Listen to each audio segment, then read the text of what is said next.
Welcome. Well, give them a second before you just welcome them in. They're not ready yet. We're You not sure ready they're yet. We're not ready yet. No, we're ready. I'm waiting. I've been waiting for this moment. For what, I like was hoping to not be here, to 38 be minutes? honest. Yeah, it's all right. It'd be like that. I also didn't want to be here yesterday, but the We were the here. job calls. Sometimes duty The calls job calls. and the live stream calls. Good morning, everybody. Welcome back to the pre-show show with the boys. We're Half the back. boys. We are back. We're back. Packy couldn't get through the first step ladder, so he is now here with me talking about the step ladder today, in which we wish he was on. That's all right. It's part of the gig. Yeah, You bowled good yesterday. it is what it is. Sometimes you bowl good and win. Sometimes you bowl bad and win. Sometimes you bowl good and lose. Sometimes you bowl bad and lose. There's just so many outcomes, many and outcomes. you bowled good. Eric just bowled a little better. You just struck. He just struck. That's all it is. And that's our 5 seed. We got a lot going on today, guys. For starters, we're on Big Fox today. We're on the major. We're on Big Fox at noon. That's Just noon Eastern. An hour and 49 minutes from now, they'll be showing the actual World Championships on Fox. Yes. Not FS1. On Fox. Is this the first time we've been on Fox this year? No. We've been on I Fox. don't know. We've been on Fox for every major. Oh. And then all the smaller ones are just on FS1. So all week we were on FS1, and today we're on Fox. Nonetheless, we're on Big Fox, guys. We got a lot to unravel today. Let's just get right into it, Pack. Last night, Eric Jones made it through the first step ladder. Shot 260 against you, huge game. I think he bowled 2-teen the last game. We got out a little early, but beat Justin Knowles. Yeah, if he spared in the 10th, he shot 2-teen. If he struck out, he shot 230. Yeah. Either way, it was a win. He's the 5 seed today. He goes up against a 1 EJ Tackett. Do you think that since Eric ran the first ladder, he's way more comfortable now? And even though he's now bowling for the major and it is like the actual step ladder, do you think that he's a lot more calm now, nerves a little bit out of him because he got some games under his belt? I thought he handled it way better than I thought he was going to. I thought he did too. I also think it's different because I bowl against him so often. I think I was probably like, for him, best case Pretty scenario. normal. Best case scenario, like if he bowled against Kyle, I think he would have been more nervous than bowling against me because I've bowled against him a bunch already. Right. You know, we're in the same region. We bowl against each other for a whole lot less than this. Right.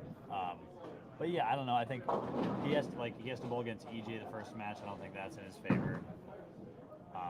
Obviously, being on Big Fox, he probably doesn't care or know that it's a big difference. But no. Yeah, I think he'll be a little more nervous than yesterday for sure. But obviously, when you have to run the whole ladder, there's not. I mean, you only have ground to gain. Yeah, for sure. You have nothing to lose essentially. The thing is, like, He yes. also might need some wins to make it eligibility-wise for next year. Yeah, points-wise. So there's a lot riding on it. See, the thing about yesterday, because today we have one righty, and that's EJ Tackett. Yesterday we had one righty, it was Kyle Sherman. And the thing that scared me about Kyle was I wasn't sure if he was going to be able to, if he was going to try to break down his pair enough to be able to have good ball reaction and think more like a lefty, where you break him down and stay where you need to stay. EJ's good at doing that. Yeah. Like EJ, we know he's good at setting up his own pair. He can play further right. He's not going to shimwreck himself early, where Kyle started at 21 Look against at his you. scores from the Masters. Right. Like EJ at the Masters has always bowled well. Yeah. Which is you stay on your pair the whole time. Yeah. This year he shot a couple. I think he shot a bunch of 700s, 750s when the scores were decently low.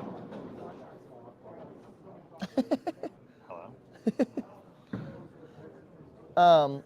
Yeah, I mean, he just sets up his pair. Is my mic on now? We're waiting. If not, we know that mine's working. We will just move it in the middle. Can't hear Pack. Is it on mute? Anyways, guys, we got it. Is this mic working now? Can you hear this microphone? my mic is low. It's always something. It's always something. It's always something, guys. Sorry, okay? We're not professionals. We're not professionals. They said they can hear with this one. Either way. Anyways, yeah, back to it. EJ sets up his pair a lot nicer than some right-handers would, where Kyle started at 21 game one. It's just like, where do you kind of go from there? Because you have 3 games to win. Well, You you start have at 3 games 21. to win, and like you saw, he misses a little right at 2 pins. Yeah, he didn't have He ball misses reaction. a little left. He goes Brooklyner through the face. So, yeah, that was, you know, just I don't know if it was bad game plan or if he probably just needed a couple other righties on the pair to get that traffic early. Yeah, and I just think he played the lanes a little wrong. Where I don't think EJ's going to do that last night, and we've talked about it a couple times this week now because we've had so many lefties making shows. EJ is the left-hander this week. Yeah. In today's telecast. Second time in a row. And I think that could be a serious problem. If there was ever a time EJ could run a ladder, I feel like it would be now because he's got the pair to himself and he's going to make the pair do whatever it is he wants the pair to do. Yeah, and there's definitely a lot of lefties on the show and a lot of super high rev rate lefties. Eric Jones, I know the rev rate tracker last night said Eric Jones was around 475. We both know he's probably around 525, 550. Yeah, he's he more said nuts. he's tracked it himself and he's between 550 and 575. Yeah. Graham's ball of the crowd probably hooks the most. And then you got Yesper, whose rev rate's the highest on tour. 575 to 600. Yeah. So you got a bunch of super high rev rate lefties that are probably going to chop the pair up and make it nasty. So if EJ can get himself a little something out there, he'll be tough, next to impossible to beat. I agree. I think he, at that point he could only beat himself. Well, so I want to get into the betting odds before we start getting into who we think is going to win and stuff. As always, guys, we don't bet because we're not allowed to bet, but you guys can bet, and we're going to tell you if you wanted to bet who to bet on. So, and the odds are kind of crazy to me because Eric Jones is plus 2,000, which is no real surprise. This is his first major telecast. He's young, doesn't have a title. He's going up against reigning player of the year, Tackett, and then you got a bunch of major winners ahead of him. But then next is the 4 seed is EJ at plus 300. That's it. That's low. Yeah, the fact that to the 4 run seed's the ladder. plus 300 is a bit ridiculous. But it also speaks for who EJ is in the 2 years he's had. And like you said, he is almost like the left-hander of the show, where if he has a good look, the other guys are only going to deal with a bunch of transition because there's so many of them on the show. Right. So. Then at the 3 seed we have Fach, who is at plus 750.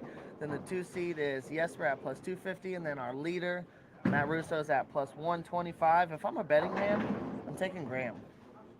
Yeah, I would say he's the best odds for the money, right? He's the 3 seed. He's only got to win 3 games, or yeah, he's got to win 3 games. Yep. Which isn't that many, and I think he's probably more skillful than Yesper and Russo. Yeah. In terms of the bag of tricks, the amount of things that he can do on the lane. Right. So I think for plus 700, he's probably your value bet. I would agree, but to see EJ at plus 300 as a 4 seed is just crazy to me. That is. But that's wild. So for everybody that is in the YouTube right now, we are going to put up a poll for you guys, as we always do. For the first match is going to be EJ versus Eric. Go ahead and make your votes. Is it EJ versus EJ? It is EJ versus EJ. Eric Jones versus EJ Tackett? It is EJ versus EJ. We have a poll going up on YouTube right now, guys. Go ahead and get those votes in. Because whatever you pick, we'll say is winning. I just know what the people are going to pick. We know who the people are going to pick. You guys are going to pick EJ. Reigning player of the year versus the young gun that not a lot of people quite know of yet. So, I want you guys to comment with it and tell me what the scores you guys think. Do you think the scores are going to be high or low today on the show? I think EJ scores are going to be pretty high. You think EJ scores are going to be pretty high? I think they're going to be pretty high. Because the scores last night were pretty high. So you watch it, they were high last night, but EJ is looking for back-to-back titles. He won the Shark on Wednesday night. And I was curious as to what his ball reaction was going to be, and he shot 260, 230 or whatever it was. He shot 500 for 2. So I think EJ scores are going to be high. I think the left's going to get pretty tricky depending on what guys throw, because I know a lot of guys usually we're throwing urethane, but I think the more you do it, the tighter they're going to get down lane, and we already know they're so tight down lane. I mean, you guys saw it.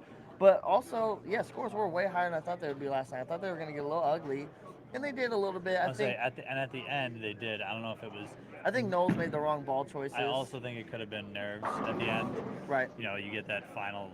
The final match was to make it to what I would view as the actual step ladder, where it's a real step ladder, it's a 5-man ladder, whereas obviously the 9-man ladder is almost impossible to run. Right. But if you get into that ladder of 5, you only got to win 4 games. It's a whole lot more doable. Right. A couple guys think the score's going to be a little bit lower, some A higher. lot of guys think they're going to be high. Yeah. A lot of 250s to 220s or 250s to 230s. I think 240s, 220s. I'm going to just make my prediction now. I think that EJ is going to bowl a big game just right out the gate. 250. He might get tapped a couple times. And I think EJ is going to move on because I think EJ is going to be a problem. I think he's going to make the pair nice for himself. And then it's just his game. Yeah. It's his tournament. And that's crazy to say, to run a ladder of guys that bowled really well. So Peter actually asked in the chat. He asked, "Has anyone ever run a 9-man ladder?" Dalmo ran the ladder last year. Yeah, but he was the one seed of the second. one seed of the second. So he really just won one extra match. So we all, right there. Big Bull said Belmo ran the 6-man ladder. That was last year. Yeah. Well, it's just hard because I would say somebody would have if we've been doing this format for like 10 years. But we've done it twice. We've done this 9-man ladder twice. We've had the 17-man ladder one time. Yeah. So it's just we haven't done the format enough for somebody to run it. Even then, I don't know that if this was like When's the last time you saw somebody go 8-0 in match play? It just doesn't ever happen. Yeah. Like EJ went 7-1 in match play. Graham went from 16th to the 3 seed, and he didn't do that. He didn't 8-0 a block. Either one, yeah. It's just like that. Someone's going to shoot 260, and you need to shoot 270 at the right time, and it's almost impossible to do that. Well, because you got to think when you run a ladder, like scores usually get lower and lower as you get later in the ladder, whatever it's the semifinal match or the title match. So when you run a ladder, the first one usually scores a little lower. Like Eric last night bowled a big one, and then he bowled like a decent game to stay in and win. And then you're going to come to fresh against EJ, you're going to have to pop off another big game. So the scoring pace kind of does this, which is kind of how the weeks go. But to run the ladder, I don't think you would ever see someone run like if they were the 5 seed of the second telecast and then they ran. I don't think I would ever see that. That would be insane. Honestly, I think you would see it once every like 3 years. Oh, I don't even think that. If we did it every single week. I don't even think that. I just think that's too hard. There's too many good bowlers out here, and there's too many variables to that. But we got a little dono here in the chat. We got a little dono in the chat from Glenn.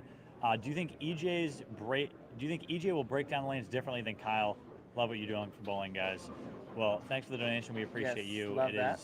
We don't require by any means. Yes. But we do always appreciate. Yes, of course. And it is a guaranteed way to get your question answered, basically. It is. If it's on topic. If anyone wants to make donations about today's telecast, we won't answer anything outside of today's telecast. So if you ask us what our favorite ball is, we're just not going to answer it today. We're talking about the title that is up for grabs today and the guys bowling for it. Which brings us to, is EJ going to break down lanes differently than Kyle? 100%. He's going to play him like a lefty. I think he's going to make him nice. I don't know if Kyle tried to break down the lanes. He didn't at all. Yeah. He just tried to find a way to strike, and I just think he didn't have the right game plan. I think it's different if you're trying to find a way to strike with urethane. Yeah. Because if you're trying to find a way to strike with urethane, that will create some hold in the middle of the lane for you, and then you'll be able to move left and you have some hold in the middle where once you move left with a reactive ball, you'll be able to get that hold where if you miss left, it actually hits the pocket. Right. And I didn't see him do that. He threw the reactive ball the whole time, and obviously, as you saw, it didn't quite work out in his favor. He didn't have any room. It was very evident to me that like I wasn't going to need to bowl a huge game just because he didn't have what I had. He also wasn't confident. Before he went on, he was like, I was like, what's the game plan? I was curious, like, what are you going to do?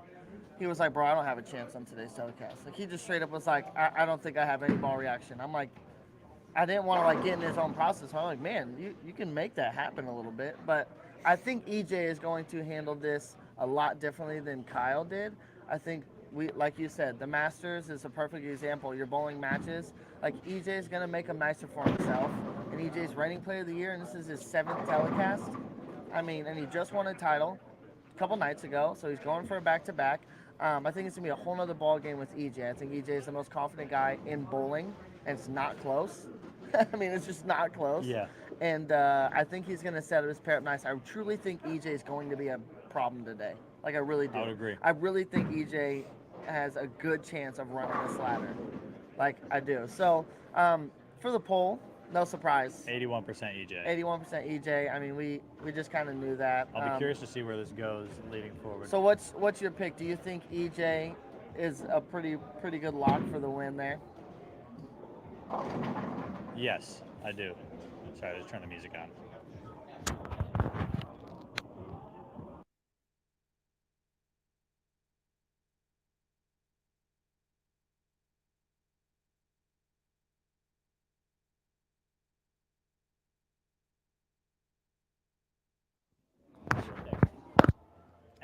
Sorry about that, guys. We had to Anywho. had to get that music turned down. Oh, that's not what I wanted to do at all. So, obvious, EJ runs the poll there. No surprise, really. I'm going to go with EJ as well. Like I said, I'm going to reiterate Yeah, I would also it. go with EJ. I'm going to reiterate it the whole time. You're just going to go with EJ's EJ gonna, to the end. EJ's going to make them nice. I don't know. We'll touch up on it, but I think EJ has got a good chance. So that brings us to our next match against Graham. Graham Fach. Graham was the hottest guy. Sam Ho said it's insane to bet against EJ provided he's got the right side all by himself, which is right on where you're going with. That's exactly what I'm going with. He's the left-hander today. He can do whatever he wants to the lanes. I was worried about that whenever we had Belmo on our telecast. Yeah. And I would be even more, and Belmo I feel like doesn't set up a pair quite as nice as like EJ would, so I would be even more worried about EJ. So so we get up to Graham though, and this is interesting to me. Graham was the hottest guy in match play because he came in at 16th, and when you're in 16th, 16 games round robin, you have plenty of time, but man, it's hard to do that. I was saying the scores were close enough. Not that they were close by any means, but they were close enough for him to catch, but not catch. I didn't think catch there. And the scores were high, and he came out and got up to the show and won match play round. He got up to 5th after the first 8 games. That's insane. So he might have been the hottest guy on this pattern. Yeah. So we've talked about it a little bit off camera. At first we said I think it's Graham's tournament to win just because he hasn't won in a while. He bowled so well in match play. He's bowled well the last, I would say the last year really. He's bowled much better after making the switch to Brunswick from Motive. Yeah. So something very interesting. The last time that the World Championships had 4 lefties and 1 righty, it was EJ as the 1 righty in 2015. And that's when Gary Faulkner won? And that's when Gary Faulkner won. EJ was the runner-up. He lost in the title match. So it's so crazy. You don't see 4 lefties and 1 righty often. And the same event has the same only righty. That's crazy to me. But I think this matchup is going to be a close one because I think EJ is going to be striking. I think he's going to set up the pair very nice for him. But I think Graham is striking the most on this pattern, and Graham hasn't got to bowl on this pair yet for TV, but he's good enough to figure it out pretty quickly. And he's seen enough guys bowl on it. He's talked to us about it. We've kind of told him exactly what we've saw. I think this is going to be a really good match. I think this match is going to be a strike fest. I would agree. I saw a question in there earlier. Ooh, it was. I saw somebody ask. It was right up here. Eric Jones. They said Randy Peterson during the show yesterday mentioned sanding ball between matches. Somebody said it's not legal. It isn't legal. However, however, it wouldn't be legal in a match play setting. However, because it's TV, the rule generally goes for the PBA and for USBC. Anytime there is practice, it is a new round. Right. And in between rounds, you can adjust the surface of your bowling ball. So let's say when I beat Michael Martell yesterday, if I thought my ball needed more surface, since Kyle gets 8 shots of practice, that signifies a new round, and I do get to adjust the surface of my ball because he can. Wild. Because he can. Yeah. So because they can, so can I. Yeah, I always thought we couldn't, but the guys that are coming up can. Anybody can because when one person can, everybody can basically, and because it is a new round, then yes. Yeah, I mean that was a really good question, by the way. That was a good question because usually it's not legal. It's usually not, and even I was like, because you sanded your ball last time, I was like, wait, you can do that? And you're like, yeah.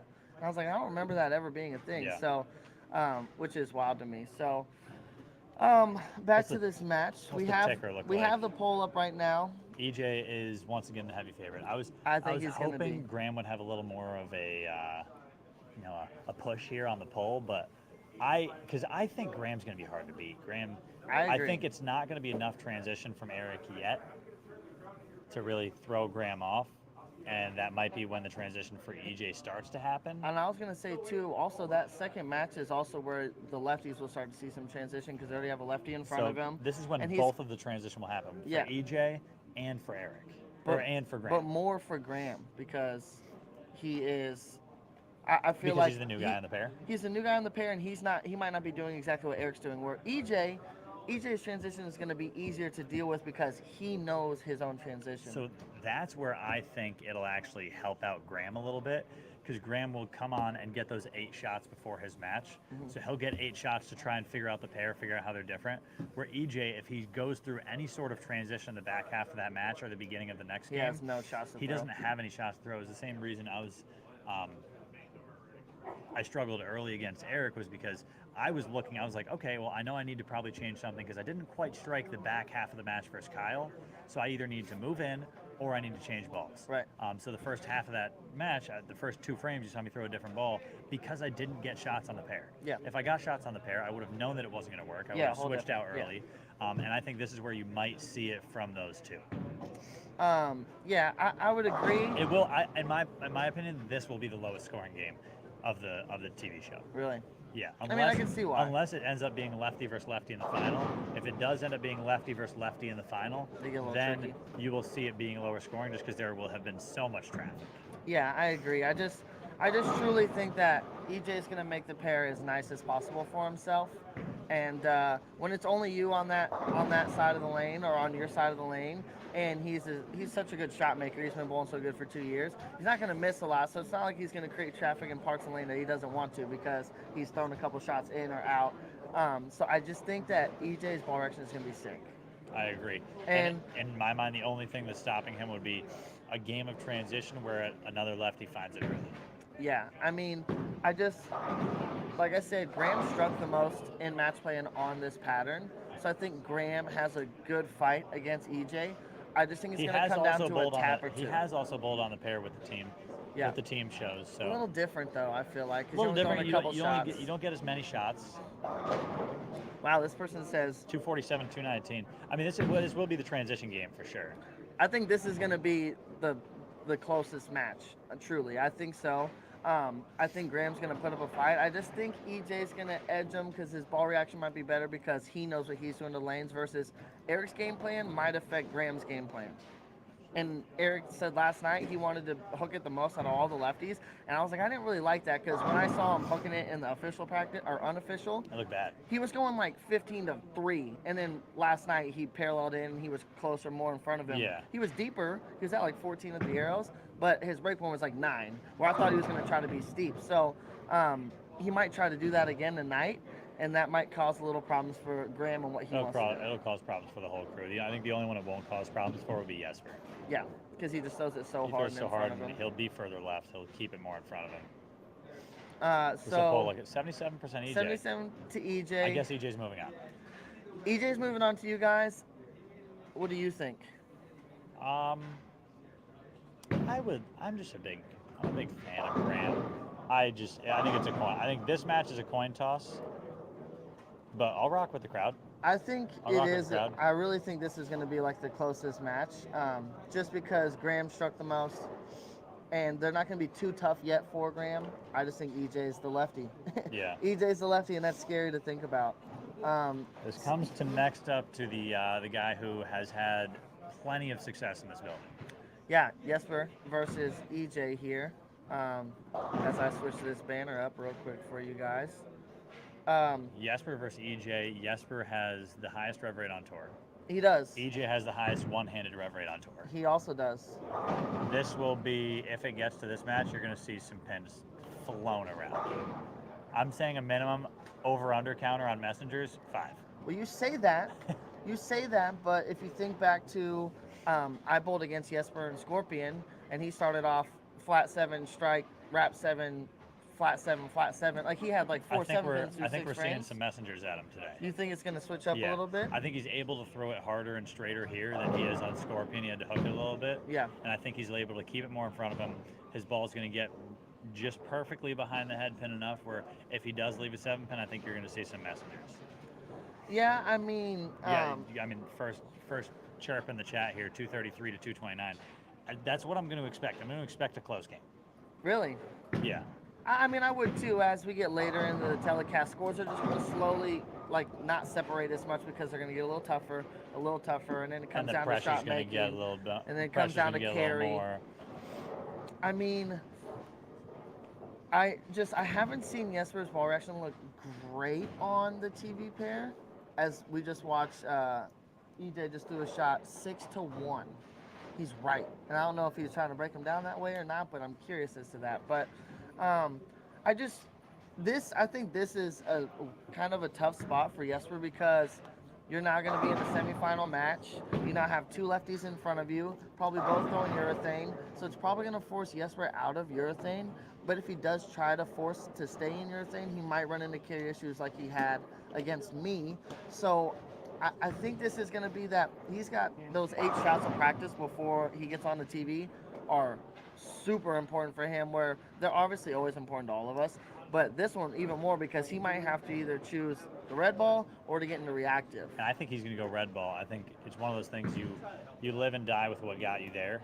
Yeah. Especially for Jesper, where he has not necessarily had the most success with the reactive balls, and he's going to be playing a different part of the lane, I feel like, than the other lefties. Well, he's going to be way more in front of him. And it's going to be further left, and it's going to be a little, what I call, safer angles. Oh, yeah. He'll keep it in play. So he's going to hit the pocket more. enough, and if the scores are lower, he obviously doesn't have to try and go, shoot 230, 240, 250. Yeah. He can kind of settle in and hit the pocket and say, okay, I know I'm going to hit the pocket 10 shots. Yeah.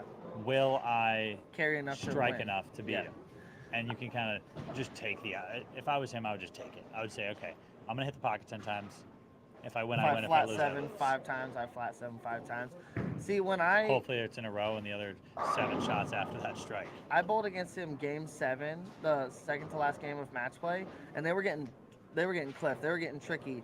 And he just paralleled in like dead up 12. He was just left enough away from all of our traffic, and he was just shoving it at the 1-2, and he shot 250 against me. Yeah, which is exactly what I saw him do late in the blocks. He just kept going further right, but also bringing his break point right with him. All an area this way, and it did. It kept it in play, and when he hits the 1-2, his strike percentage is high because his rev rate's the highest, and his ball speed's high, and he rolls it forward, so he gets pins to move a lot, and he mixes them up. So I agree, this is going to be a close one.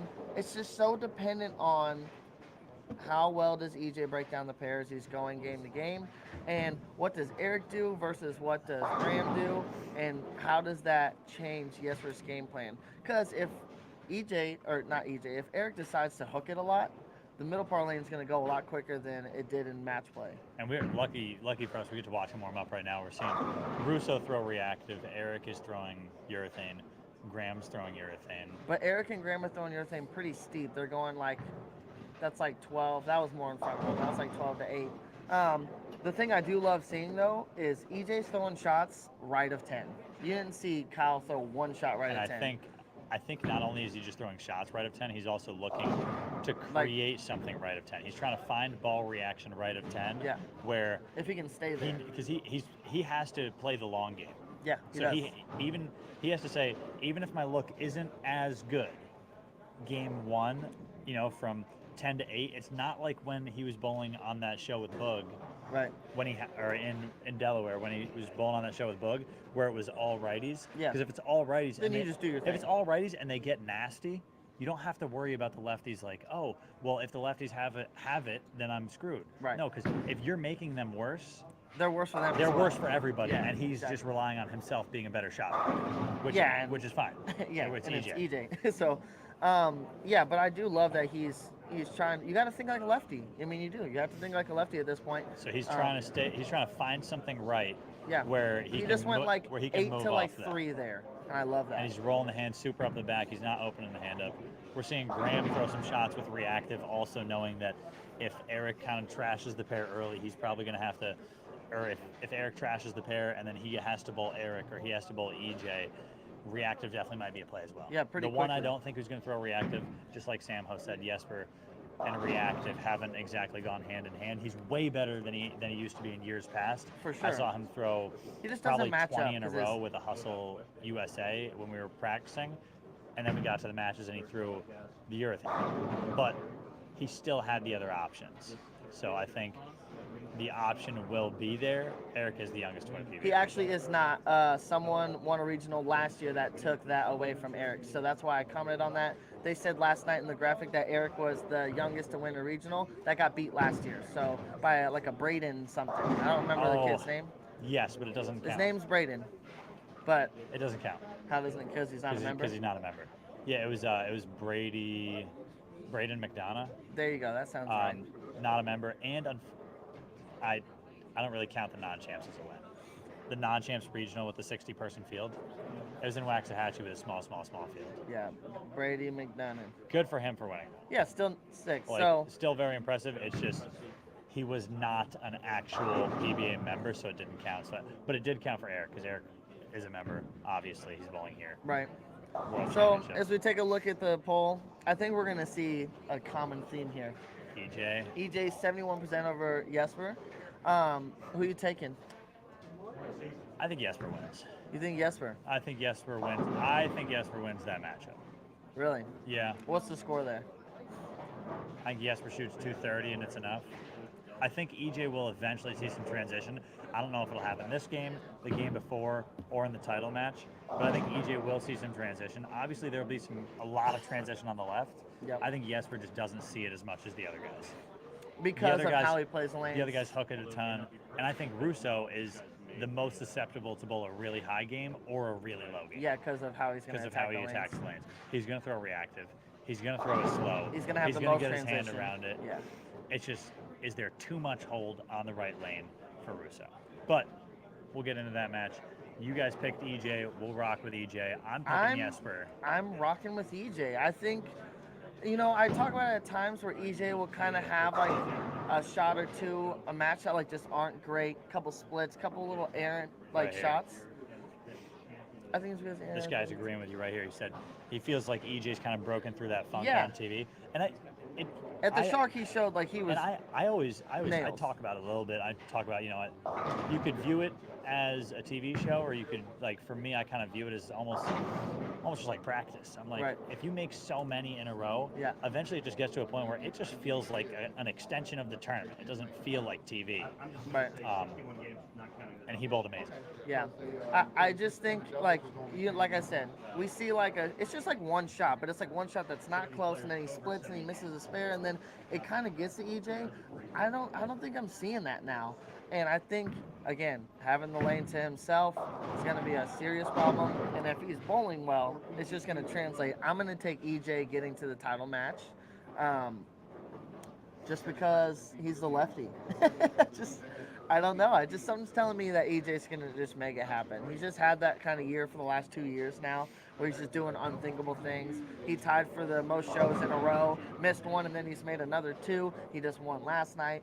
So that brings us to JPJ typing in the chat. We appreciate it. Very proud of you guys. Straight up 5. Thanks, man. We appreciate it. We love that. We love that. It's a legend. I've seen Straight Up 5. It's a cool little podcast they got going on there. I love that. So we get into the title match.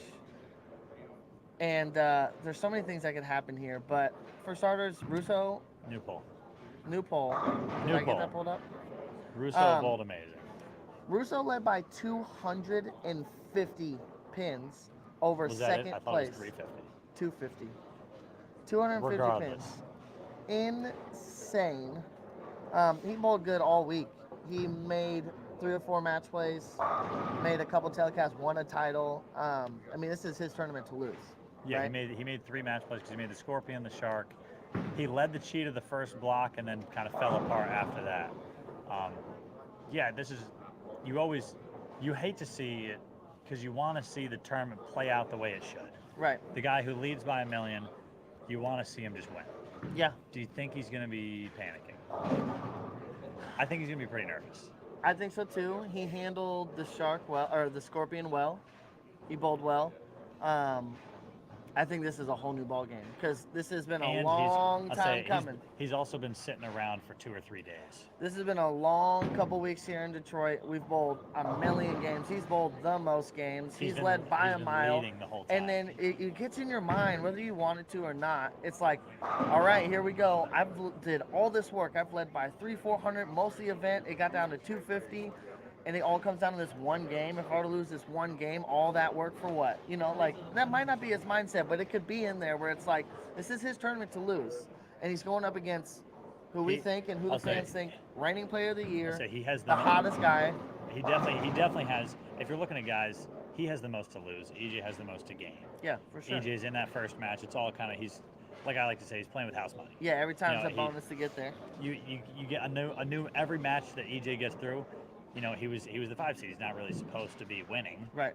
But if he does get to the title match, I think he could put definitely some serious pressure on Russo, especially with it being, I think, is this Russo's first major telecast? Yes. Outside of the players' regional thing. No, did he make the regional? He made the regional telecast, but he didn't make it through there. Yeah, this almost. No, he whacked the players last year too, didn't he?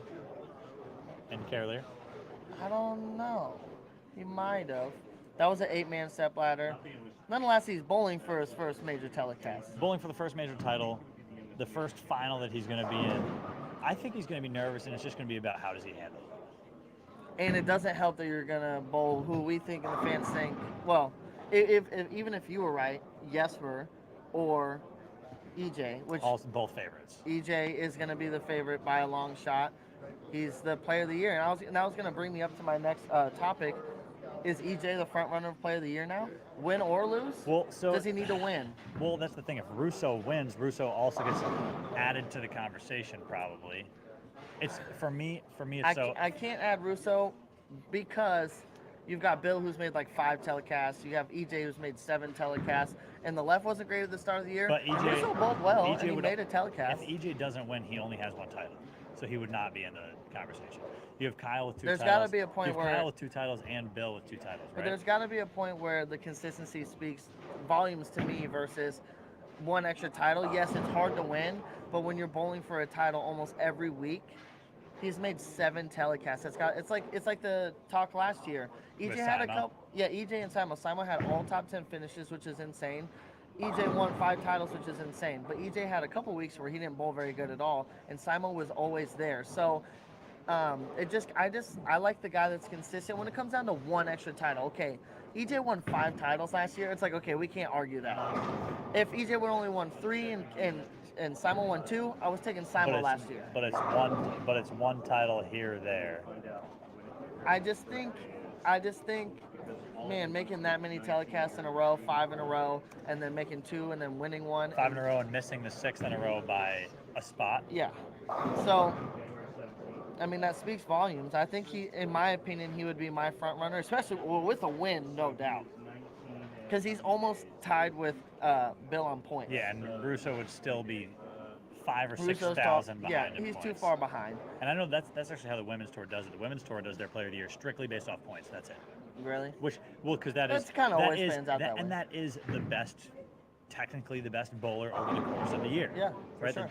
The best bowler over the course of the year through all the tournaments is whoever's leading the points. Yeah, exactly. And so, I think the points speaks volumes. And if you're making 1 million telecasts in a row, like we said, it was inevitable. We knew he was going to win eventually. Yeah. Keeps making telecasts. EJ Tackett's going to win. He's just going to win. And then now here he's going for a title. So, Russo has the all or nothing ball reaction. I think you're right. He's gonna throw reactive. He did throw urethane in match play with 4 other lefties. I agree. And not only 4 other lefties, but the guys who made it. Yeah. If it was 4 other lefties and it was Martel, you, me, and let's say Dio. Yeah. I don't think he would. I think he'd probably throw the urethane. However, with the lefties that make it to the show being such high rev rate lefties, I think he has to. He's going to be forced into reactive.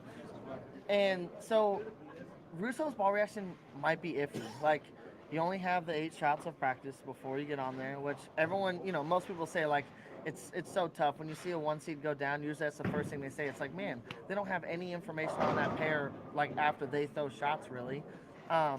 And I think EJ's going to have the clearest picture because he's the only one that is bowling on his side of the lane. So as he transitions, he's going to be able to read it a lot easier than when Yesper comes to the pair, when Russo comes to the pair. Okay, what did Yesper decide to throw? What did Russo going to decide to throw? Where EJ's just going to have his progressions each game. Progression, move in, progression, move in, and be the lefty. That brings us to this fan. He said, do you know if he's still going to be throwing that cipher? I don't think so. We've seen him warm up, and he's throwing the sensor solid quite a bit. Yeah, I'm not a fan. I have a question when you get a chance. Hit us with it, Randy. Come on, Randy. So, if urethane is in play on the left, yes, like it was last night, yeah, it seemed like you had to shape it some. seems to me that Yesper does his best work down and in, Not shaping. not shaping. Right. Yeah. What happens to Yesper then? I think the other lefties will be so far right Left. Oh, or so far inside of him Yeah. that it might actually help out. Create a 'cause tube. He'll actually get some of the hold from those guys, and he'll be able to stand further left. His ball, the red ball, tends to hook earlier and go straighter than the black ball, so those guys might be able to hook it around him a little bit. But I think he'll be far enough away from them where it won't matter that much. So you think he'll be okay? I think he'll be okay. yeah, because he can just parallel in and throw it harder. Because if In- he tries that, all we see is early hook, and he Yeah. moves off of it in flight.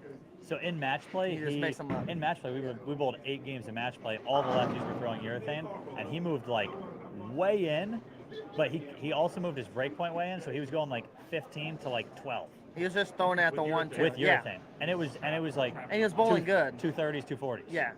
He bowled 240 against me game 7, and he was like going 14 to 12, like right in front Yeah. of him. So he moved everything in, and because the red, like it didn't look like he crushed his red ball with any surface, so it looked like he just kind of used it to stay on line, and with his rev rate and ball speed, he just struck a Still ton. get the corner out. Yeah. I think there's going to be some mess. I think if he makes it through, he's going to send some serious messengers. I think he's going to need to, but I also think he's going to. What if it's Plaque 7 City, then what? Then he's just going to lose. Yeah, I think he's going to live or die by the I red think ball. I think he lives and dies whether it works or not. It's just red ball. all I the think way. so. I think so. Yeah. Yeah. I would He agree. did have a good look with like a Hustle USA and a couple like an Idol. What's the purple one? The Optimum Cobb- Idol or the- something like yeah. that new ball. He had a good look with both those when he was practicing, and then we bowled 16 games of match play, and I didn't see him throw either of them once. Yeah, he threw like a 20 bagger with that Hustle USA and just never touched it. Yeah, but he was killing them. So Yeah, I'm curious to see. Right. Russo versus EJ. Russo versus EJ. What did the people pick? Let's go to the poll. What is your guess before we look at the poll? EJ 63%. EJ 71% over Russo. Running the ladder, I the think people's there's- pick. Also, I do want to let you guys know. First off, when I don't know about last night, but on the Shark Show, you guys picked it perfectly. Every match you guys Yeah. picked perfectly. Yeah. So this was Kevin's pick, was EJ to run the whole way. Yep. Is that still your pick? I know the people also picked that, but is that still your pick? I just, something's telling me that EJ's going to do it. He just keeps making history and doing all these crazy things, and I think he's a little bit more locked in than we've seen. So I'm going EJ, and I also always kind of pick the out there things. How out there is a EJ Tackett pick, but he is running the ladder, and that's so hard to do because there's a So reason hard. he's the 4 seed, and there's a reason there's 3 guys that are ahead of him. They just bowled better than him, so it's going to be a tall task. But I think that EJ is going to do it. I'm going to take EJ Tackett to run the ladder, which is funny too. EJ actually watches the pre-show, which surprised us He a little does, bit. because he And went back on the Shark and he was like, "Hey man, I can't believe you he guys." said, "Screw you guys." He was just like, "I can't having believe you guys fun." picked Shota to beat me," and I was like, "Wow!" First off, I can't believe you watched it, but second off, Yeah. we he, just had to pick Shota. Yeah, I thought it was Shota's time to win, but EJ does watch, and it sounded like he kind of took it like friendly personally. So, Yeah. EJ, when you watch back on this, and if you run the ladder, Just know that we love you. I want a beer. Thanks, dude. Jets Cubs fan, glad to see you guys having some success. I haven't bowled in 15 years, but my old knees won't let me, and I miss it greatly. But guys like you guys, Brad and Kyle, have helped fill the void. We Keep up appreciate the good that. work. We appreciate it. Thanks We for the donation, love man. all the support. Thank you for watching. We wish you could keep bowling. And we'd like to welcome new member. Yeah. I don't know how to say that, but Wheels. We'll just call you Wheels. Riot on wheels. Riot on Wheels. I was looking at like Rioton wheels. Rioton Wheels. What's up, Rioton wheels? Riot on wheels. Thank you for the new member. So click on this one real quick. Sub-Zero 127. Haven't figured out why SPI can't make a good urethane ball. IQ 78 is big time inferior to the black. I just think they do different things. The black one hooks more. The red one's better for going straighter in front of you. But that's the thing, guys want to hook it more, so the So, urethane ball just comes in the Yeah, front. I just think it is what it is. I think they're just two different shapes. I would agree. Do I love my black ball? Yes. Would I trade it for a red ball? Absolutely not. Nope. But I just think they do different things. That's Yeah. why. And also, the red ball is built for a guy like Yesper who likes to keep it in front of him. Yeah. He doesn't like to hook it. Yeah. Yeah, well, he said he would have never liked the purple hammer when he threw it because it And I hooked don't- a mile for him. And I actually don't disagree with him. It's not really Yeah, his because shape. his rev rate is Would he too have figured it high. out and won like 6 titles? Probably. Yeah, for sure. Am I glad that he? It would have just taken Am I him a glad little that he didn't adjustment. have a purple ball? Yeah. Yeah, for sure. Yeah, for sure. But it is what it is, nonetheless. So who do you got, EJ versus Russo? I got Yesper winning. You got Yesper winning it all. I have That's your Yesper pick? winning it all. You have Yesper That's my winning it all. dog. Okay. And I'm saying that because I also would partially like to see EJ win. And I feel like if I pick him, he won't win. Really? That being said, You can't think that as a Jesper's- journalist. You can't. Yesper. I got Yesper. I got the rev rate, the ball speed, and he is the Iceman. I think when it comes down to it, Who calls him that? I know that's his nickname, but no one ever calls him that. I call Randy him that. calls him that. I call him that. You're to like, his what's face. up, Iceman? I say, yo, what's up, Ice? But yeah, I think It's not even man, just ice. I think when it comes down to it, shot for shot, if they get a little trickier, Jesper's just not going to miss. He is, like someone pointed out to me earlier this year that anytime Jesper's in those situations where he needs like a big game, the last game to make match play, or he is like clutch. He just does it. He's clutch. He does. Or He always brings it makes to a this- good shot. Yeah, that's what I was going to say.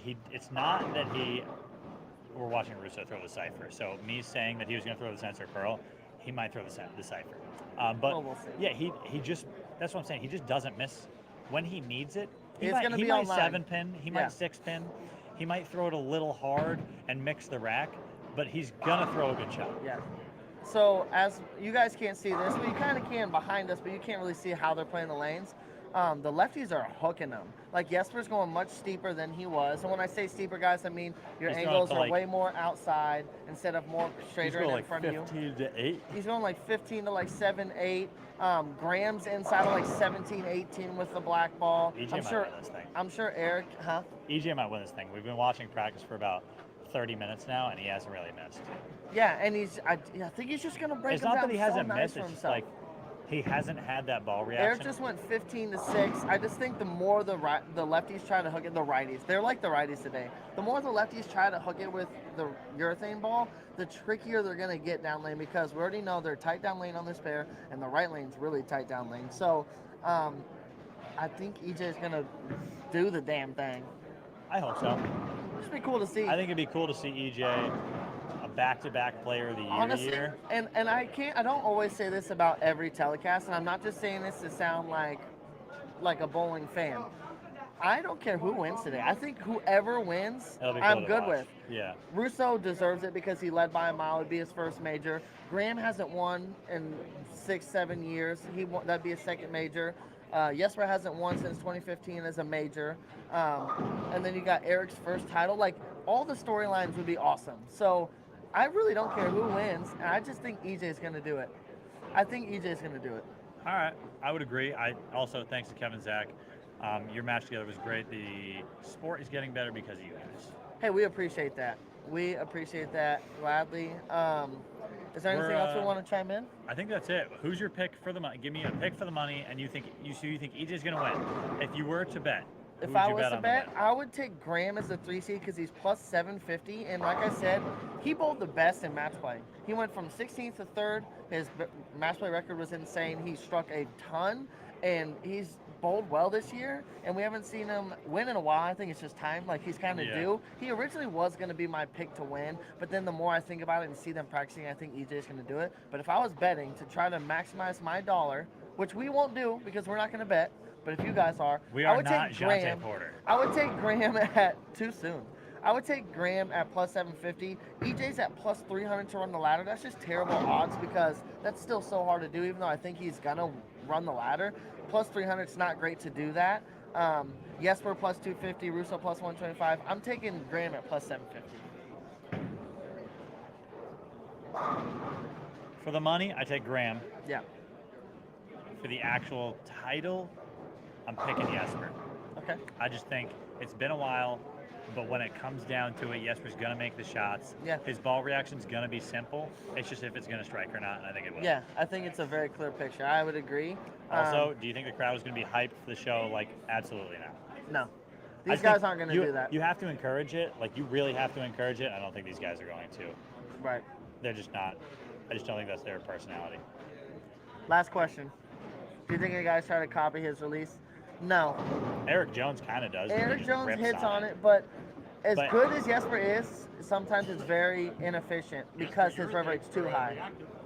Yeah, I don't know. So, It'll have to go pretty south with Yesper for it to react. Still talking? Is the show still happening? yeah, it goes on for an hour. It's a continuation on for for an last hour. night. Are you kidding me? An hour. We got time to talk about it. All right, before we get off, hey, who's your guys' prediction to win?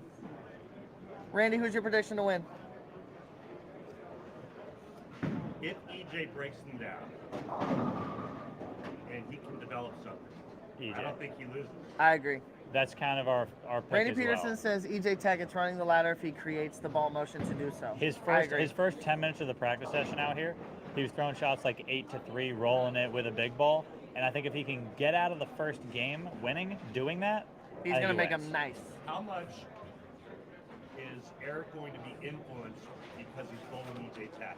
That's what we said too. I said I think it was much easier to bowl me for Eric because I bowled him in the Southwest region a bunch of times in regionals, so Yeah. he knows me. Way more And familiar. he's bowled against me, so it just felt it probably didn't feel like he's bowling EJ Tackett for a major. Reigning player of the year It for just the feels major. like, oh, I've bowled this guy a bunch of times. I'm just bowling. So there could be a little EJ effect. Definitely. I would say I so. think there will be.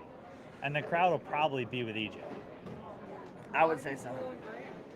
I would say so. He's bowling great. All right, guys. Well, that's all we got for you for the pre-show show. Thank you for tuning in. Go over to Big Fox at noon Eastern to 59 watch the minutes. World Championships. 1 hour to see what kind of history is going to be made. A bunch of first-time titleists in there, major titleists running the ladder. I don't know. We're going to find out. We're We gonna find appreciate out. you guys so much. Thanks for tuning in, and we'll see you catch you next guys on the next one. Bye.